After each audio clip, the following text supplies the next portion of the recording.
Ahir vam obrir el nou CAP de Castell-Platja d'Aro. L'antic era un centre que ja feia temps que havia quedat obsolet i per fi tenim un CAP en condicions per atendre la població de Platja d'Aro en les millors condicions possibles. Aquí al CAP Castell-Platja d'Aro atenem la gent del municipi, tant de Castell com de Platja d'Aro. Són uns 10.000 habitants, també hi ha el consultori local, el que és Castell pròpiament dit,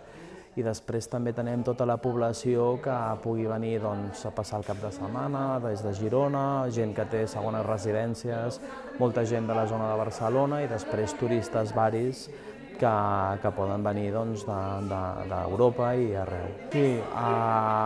passem d'uns 10.000 habitants empadronats a la zona a una població que podria oscil·lar entre els 70.000, 90.000, de gent que ve aquí a passar les seves vacances. El nou centre disposa d'una zona de consultes per adults i després una altra zona que és la consulta de pediatria. Després hi ha consultes també polivalents que utilitzem per les extraccions, per fer les espirometries, les pios, que també fem el que és la mesura de la pressió intraocular,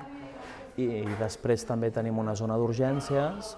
on hi ha el box per atendre la gent més crítica, que necessita una atenció més emergent, i la zona per atendre les urgències més convencionals. Hi ha una sala de cirurgia menor que no hi havia a l'altre centre i que això és un benefici per la gent de Platja d'Aro perquè implica que no s'hauran de desplaçar a Sant Feliu per fer aquestes petites intervencions de superfície que fem a l'àrea.